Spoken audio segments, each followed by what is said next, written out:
lagi soalnya. Bang Arla. Ya, Bang. Oke Bang. Ya, berita mungkin sedikit tentang hari ini sedang tadi sudah dibacakan dari perwakilan dari presiden sendiri seperti apa? Saya terus semua saya. Ya, terima kasih teman-teman dan terima kasih semua advokat saya yang luar biasa. Dan hari ini sidang cuma sebentar ya. Kita cuma mendengarkan tadi dari pemerintah. Saya pikir Pak Presidennya langsung yang mau datang. Ternyata enggak. Dan poin-poin yang saya dengar tadi agak memberatkan sih, betul nggak sih? Agak memberatkan kami ya, tapi kita tetap optimis, harus optimis ya, karena bagaimanapun juga namanya perwakilan rakyat, kita harus berjuang untuk rakyat. Itu aja sih. Ya, ada yang lain? Silakan.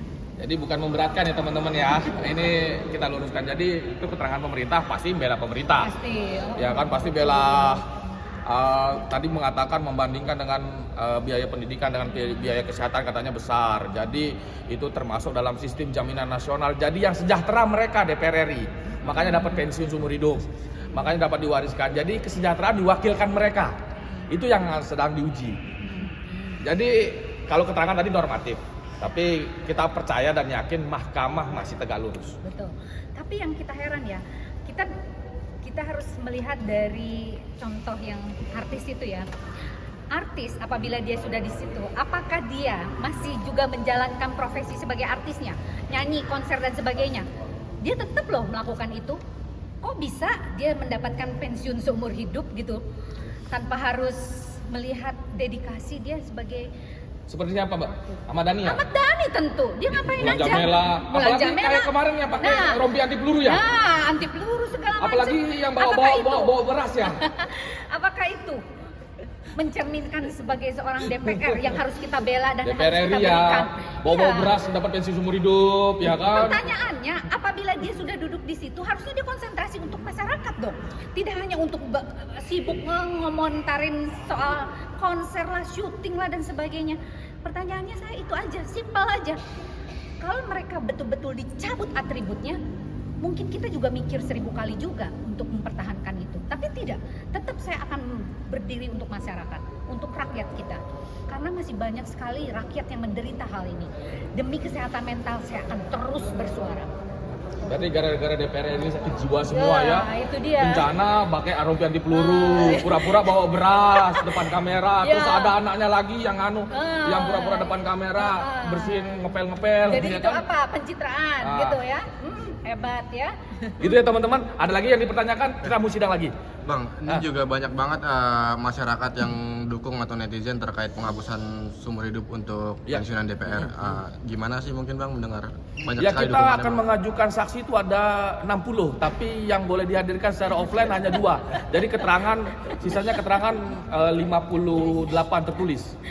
Dan ahli ada yang mengajukan sampai 10 orang tapi hadir offline 2. Jadi saya tadi sesuai PMK Peraturan Mahkamah Konstitusi, jadi hanya 2 offline, sisanya tertulis. Saksi itu siapa Bang? Ya? 2 saksi itu siapa aja? 2 saksi itu ada nanti nama-namanya. Nanti nama-nama yang dikenal kok, masyarakat juga. Bang, mungkin terkait hal ini setelah pembacaan itu, kenapa tidak ada instruksi atau? Oh, enggak boleh, itu Peraturan Mahkamah Konstitusi, itu hukum acaranya. Kalau kami, para pemohon semua, enggak pakai toga, disuruh pakai toga. Beda kayak rekan kita yang kemarin pakai toga disuruh lepas. Itu yang bedanya. Bedanya yang mengerti tentang tata cara beracara di Peraturan Mahkamah Konstitusi. Ya. Balita mungkin kemarin kan sempat bilang kalau misalkan dari dan Mulai itu kurang kompeten buat Balita. Nah, ternyata kalau Mulai itu lagi tes S2, mungkin ada tanggapan dari Balita mengenai hal itu? Yang benar. Yang benar. Ini yang mana dulu? Sidang nih? ya teman-teman, nanti saya wawancara ya, aku lagi sidang ya. Ya.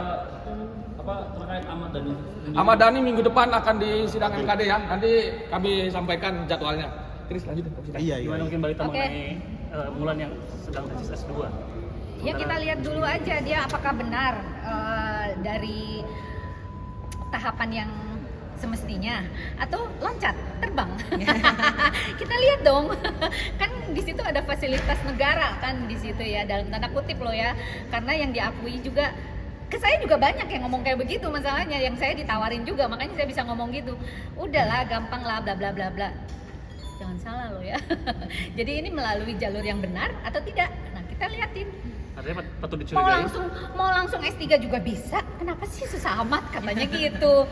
Patut Ya nggak sih? dicurigai mungkin Mbak Lita. Iya patut dicurigai karena kan banyak sedangkan hakim MK aja dituduh ijazah palsu kan. Jadi baru dia di tengah-tengah bubar masyarakat sekarang kan ya patut dicurigai. Mau dia S5, S bonbon, S teler juga silahkan ya. Yang penting kita harus tahu dulu benarkah dia melalui jalur yang benar, berkompetensi yang baik atau tidak. Itu aja. Ya. Terkait untuk pemanggilan Ahmad Dhani sendiri besok di MKD itu seperti apa? Wah, itu yang saya tunggu-tunggu ya kan, itu di luar konteks sih sebetulnya dari ini ya. Cuman memang karena yang menyangkut Ahmad Dhani adalah bagian dari Tidak terpisahkan. iya, tidak terpisahkan dari laporan kita ke MK ini, ya harus kita lawan sih sampai dia nyungsep. Iya. Harus dikawal dong ya teman-teman ya, serius ya. Targetnya Iya. Hah? targetnya buat Ahmad Dhani berarti harus apa? Targetnya harus tahu diri. Kalau dia nggak kompeten keluar, gitu aja. Ya, kita nggak usah terlalu kasar, tapi dia harus tahu diri aja. Manusia itu harus tahu diri, harus punya sadar diri dan introspeksi diri. Itu manusia. Kalau mereka tidak punya rasa itu, ya nggak usah jadi manusia. Ya, jadilah diri sendiri. Jadilah orang yang memang seperti itu. Dia egois, dia tidak bisa melihat dari empati orang lain dan sebagainya. Itu namanya apa? Itu Sama aja. Wulan Jamila juga kan targetnya buat Yusuf. Nah, Yusuf lah. Itu sebetulnya suami istri layak nggak sih? Walaupun ada sih peraturannya di situ suami istri ya. Saya nggak tahu peraturan Saya suami juga nggak istri. ngerti nih kawan-kawan, teman-teman, ada nggak sih peraturan suami istri boleh satu DPR? Di perusahaan saya aja yang sebegitu besar nggak boleh loh suami istri datang, maksudnya satu perusahaan gitu ya. Cuman kok kenapa di pemerintahan boleh gitu? Apalagi ini mewakili rakyat. Apakah nggak konflik of interest kalau kayak begitu? Ya kan? Ya, justru itu yang sedikit saya sampaikan. Iya. Itu yang kita sesalkan terkait dari keterangan DPR kemarin sama pemerintah. Itu 11-12 keterangannya. Artinya apa? Nggak masuk akal gitu loh. Kadang tadi disampaikan ada 4 poin. Yang pertama itu sebagai penghargaan jabatan buat DPR. Oke, penghargaan jabatan. Kemudian pengabdian. Dan yang terakhir nih yang paling tidak logis, jaminan sosial pada anak yang yang duda. Kemudian di sini ada yang janda dan satu lagi ada yang yatim piatu. Logikanya sekarang begini, DPR dikasih pensiunan seumur hidup bisa diwariskan. Pertanyaannya yang paling logis adalah masyarakat, pemerintah itu udah lakukan apa sih sama masyarakat gitu loh. Dan perlu diketahui bahwa pasal 13 itu bukan hanya menghapuskan pensiun. Pemerintah tadi mengatakan kalau hanya DPR itu akan menjadi diskriminasi, tapi bukan hanya difokus pasal 13, kita pasal 17 jangka waktunya yang tidak logika gitu loh. Pensiun itu mah 20, 30 tahun, 25, ini seumur hidup, meninggal bisa diwariskan. Kan nggak logika itu.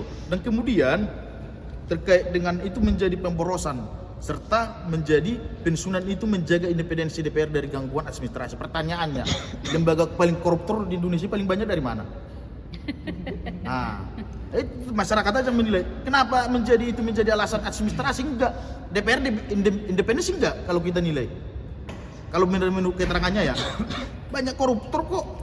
Gini, artinya apa? Usahakan dulu kepada masyarakat, baik itu jaminan sosial yang diberikan ke masyarakat melalui pemerintah, jangan hanya milik DPR mulu gitu loh. Artinya apa? Bukan diskriminasi dan bukan di permohonan kita bukan menjadi alternatif itu, bukan hanya menghapus dana pensiun tapi menghapus jangka panjangnya.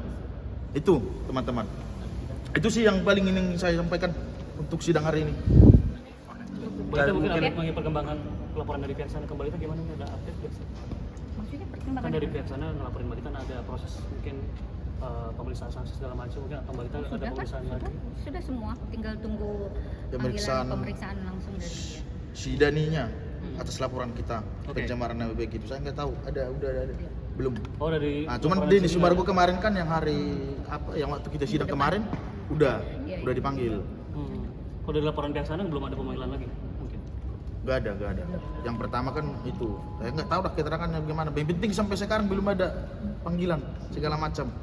Tapi yang jelas, yang setahu kita berdasarkan media kemarin, si Denny Sumargo juga udah dipanggil. Berarti udah ada progres lah dalam laporan kita terkait dengan pencemaran nama baik kemarin atas dugaan tindak pidana pencemaran yang disampaikan psikolog gadungan di podcastnya jadi itu sih. Itu parah itu. Udah ya. Dijawab bang. Oke. Bang mungkin berarti belum ada sepilo sama sekali kapan Dhani akan dipanggil. Oh. Lagi persiapan susunan mahkamahnya. Jadi dalam waktu dekat inisial AD akan disidangkan.